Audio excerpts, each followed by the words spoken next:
Dear students, मैं संदीप सिंह, प्रवक्ता भौतिक विज्ञान जेपीआईसी डिजिटल एसटी के यूट्यूब चैनल पर आपका स्वागत करते हैं। प्रिय विद्यार्थियों, आज का यह सेशन आपके लिए बहुत महत्वपूर्ण है। आज हम लोग किसी बिंदु आवेश के कारण किसी बिंदु पर वैद्युत विभव ज्ञात करना सीखेंगे। Electric potential at a point due to a point charge. प्रिय विद्यार्थियों, इसके पिछली क्लास में हम लोग वैद्युत विभव की अवधारणा को समझे थे। वैद्युत विभव क्या है? जब हम किसी धन परीक्षण आवेश को किसी वैद्युत क्षेत्र में लाते हैं तो लाने में जितना कार्य किया जाता है वही वैद्युत विभव कहलाता है। प्रिय विद्यार्थियों, हम लोग इस हेडिंग को उपयोग करते हुए पूरे भौतिक विज्ञान में जहां भी किसी सिस्टम का वैद्युत विभव ज्ञात करना होता है बड़े ही आसानी से ज्ञात करते हैं। किसी बिंदु आवेश के कारण किसी बिंदु पर वैद्युत विभव इलेक्ट्रिक पोटेंशियल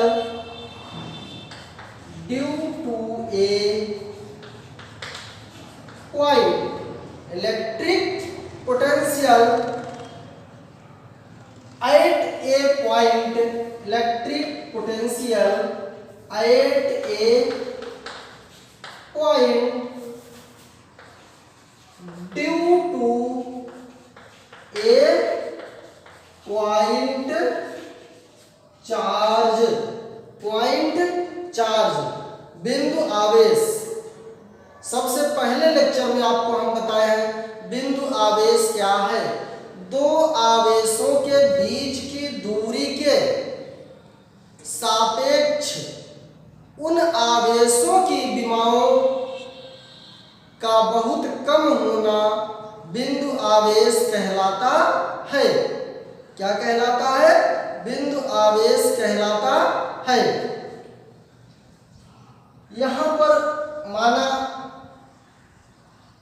प्लस क्यू आवेश है, प्लस क्यू आवेश है जो बिंदु O पर रखा गया है। यहां से स्मॉल r दूरी पर एक बिंदु मान लिया कि A है। मान लिया कि प्लस क्यू आवेश से r दूरी पर एक बिंदु A है। यहां पर आप ये देखिए, हम Q से x दूरी पर एक छोटा परीक्षण आवेश Q0 रखते हैं। O से x दूरी पर कोई आवेश है। क्या है? परीक्षण आवेश, टेस्ट चार्ज है, बिंदु B पर रखा गया है। आप यहां पर समझें, यदि यहां से यहां तक की दूरी dx है और यहां पर हम एक बिंदु A मान लें तो इसकी तुलना में ये बहुत छोटी दूरी होगी। जो बहुत छोटी दूरी होगी उसे हम dx के नाम से जानते हैं। क्या जानते हैं? डी एक्स के नाम से जानते हैं। अब यहाँ पर हमको यदि लैंग्वेज में लिखना हुआ तो हम कैसे लिखेंगे आप लोग समझेंगे। माना कि एक बिंदु आवेश प्लस क्यू बिंदु ओ पर रखा गया है, जिससे आर दूरी पर एक बिंदु ए है जहां पर हमको वैद्युत विभव ज्ञात करना है। जहां पर हमको वैद्युत विभव ज्ञात करना है। बिंदु O से x दूरी पर एक बिंदु P है जहां परीक्षण आवेश Q0 रखा गया है। B से A तक की स्मॉल डिस्टेंस को हम dx से निरूपित कर रहे हैं। इस चित्र से स्पष्ट है कि प्लस क्यू और Q0 के बीच में एक बल लगेगा। बिल्कुल स्पष्ट है, यहाँ Q है और यहाँ Q0 है, तो यहाँ पर क्या लगेगा, एक बल लगेगा। वो बल कौन सा लगेगा, F लगेगा। किसके नियम के अनुसार, कूलाम के नियम के अनुसार। कूलाम के नियम के अनुसार क्या लगेगा, एक बल लगेगा, F होगा। F का मान F बराबर 1/4 पाई एप्सिलॉन नॉट। एक बात यहाँ पर समझिए, यदि ये जो हमारा सिस्टम है किसी माध्यम में रखा गया है तो एप्सिलॉन नॉट के बाद K ऐड हो जाता है, और यदि किसी माध्यम में नहीं है तो वहां पर K नहीं लिखा जाता है। हमने मान लिया कि किसी माध्यम में है तो यहाँ पर K लगा दिए, जो कि क्या है, परावैद्युत नियतांक है। Q1 के स्थान पर Q है, Q2 के स्थान पर Q0। यहाँ से यहाँ तक की दूरी x है बटे x स्क्वायर। मात्रक क्या होता है, न्यूटन। मात्रक क्या होता है, न्यूटन। आप जानते हैं F बराबर 1/4 pi epsilon not Q1 Q2 बटे R स्क्वायर, जहां पर K परावैद्युत माध्यम होता है। परावैद्युत माध्यम होता है। अब हम ये देखेंगे कि जो परीक्षण आवेश है, परीक्षण आवेश को यदि अब यहाँ पर इलेक्ट्रोस्टैटिक फोर्स लग रहा है, वैद्युत बल लग रहा है, यदि हम B से A की ओर उसको लाएंगे, B से A की ओर लाएंगे तो इस वैद्युत बल के विरुद्ध कार्य करना पड़ेगा। वैद्युत बल के विरुद्ध कार्य करना पड़ेगा। यहाँ पर आप ये देखिए, यहाँ पर किस अक्ष में है, हम निगेटिव अक्ष की ओर जा रहे हैं, इसलिए जो dx होगा वो कैसा होगा, निगेटिव होगा। यदि हम इस तरफ जाते तो पॉजिटिव होता।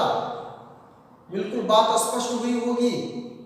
ध्यान दीजिए, जब हम Q0 को B से A तक लाएंगे, dx दूरी लाएंगे, तो इस तरफ क्या लग रहा है, वैद्युत बल लग रहा है। वैद्युत बल के विरुद्ध हमको कार्य करना पड़ेगा। वैद्युत बल के विरुद्ध हमको कार्य करना पड़ेगा। जब हम इसके विरुद्ध कार्य करेंगे तो कहाँ जाएंगे, -dx दूरी पर जाएंगे। कहाँ जाएंगे, -dx दूरी पर जाएंगे।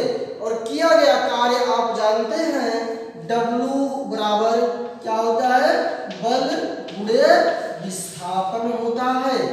बल गुणे विस्थापन होता है। जब किया गया कार्य स्मॉल रहेगा तो W के स्थान पर dW हो जाएगा।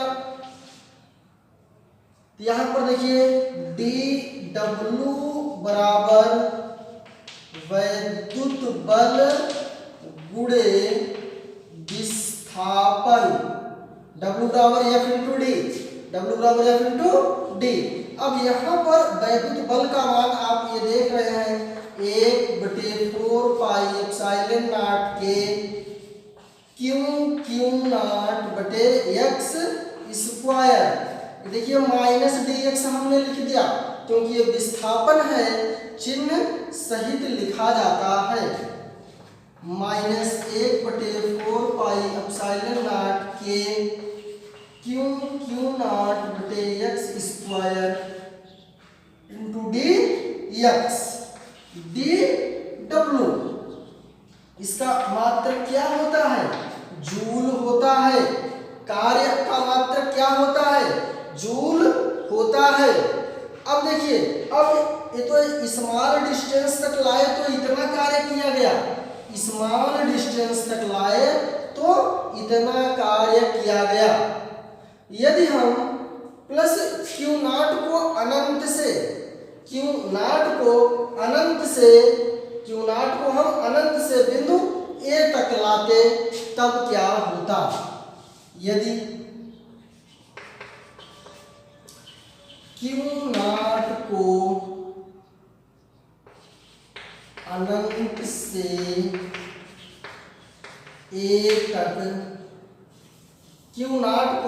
से A तक लाने में किया गया कार्य, आपको हम कई बार चर्चा कर चुके हैं। जहां पर dw रहे या जहां dx रहे, वहां पर यदि हमको अनंत से a तक ज्ञात करना है तो हम उसको क्या करेंगे? इंटीग्रेशन कर देंगे। उसका हम क्या कर देंगे? समाकलन कर देंगे, और समाकलन में लोअर लिमिट और अपर लिमिट लगा देंगे। यहाँ पर w है तो dw बराबर -1/4 के Q0x स्क्वायर dx। आप ये देखिए दोनों पक्षों का हमने क्या कर दिया? इंटीग्रेशन कर दिया, दोनों पक्षों का समाकलन कर दिया। यहाँ पर जो लिमिट लगाएंगे समझिएगा, कोई भी कार्य शुरू होता है 0 शुरू होता है। मान लिया कि अपर लिमिट क्या है? w है। मान लिया अंतिम कार्य क्या है?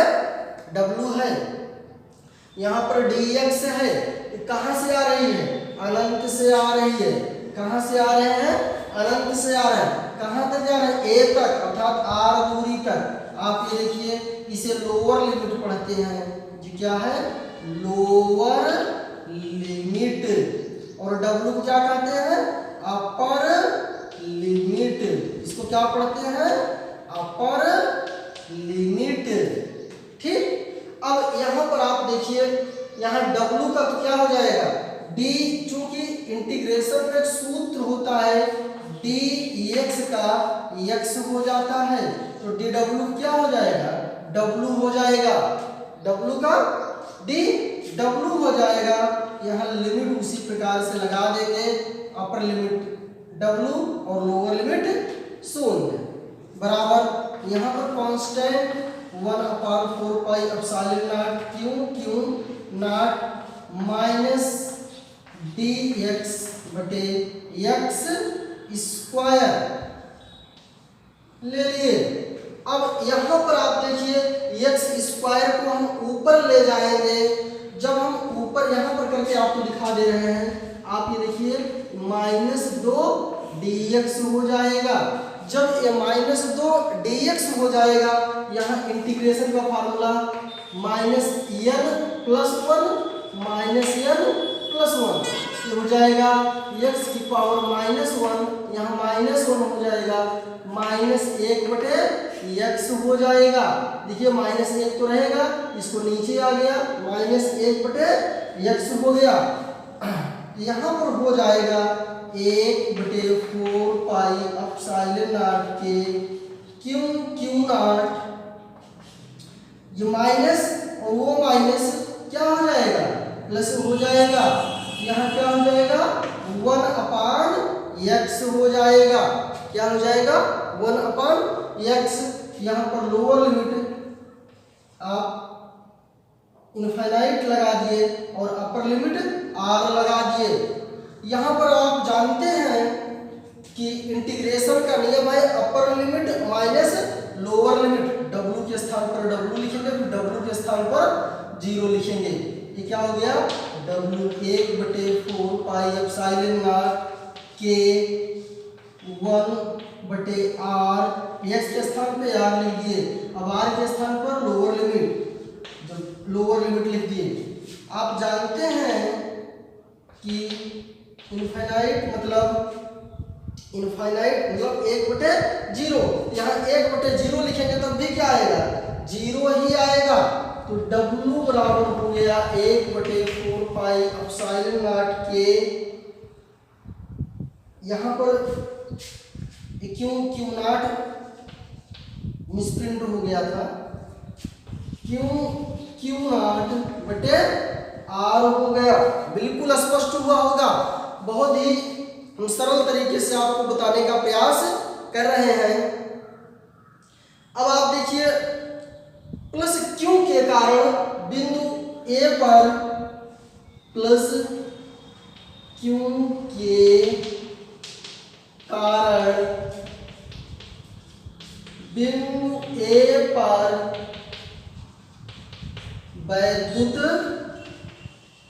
विभव B बराबर W/Q0। ये फार्मूला आपको बताया गया है, V बराबर W/Q0।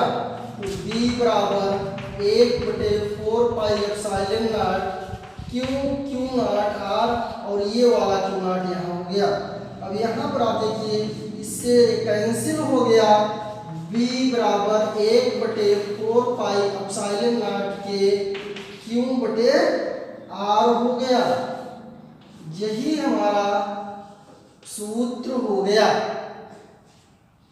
B बराबर 1/4 पाई एप्सिलॉन नॉट के Q/R वोल्ट।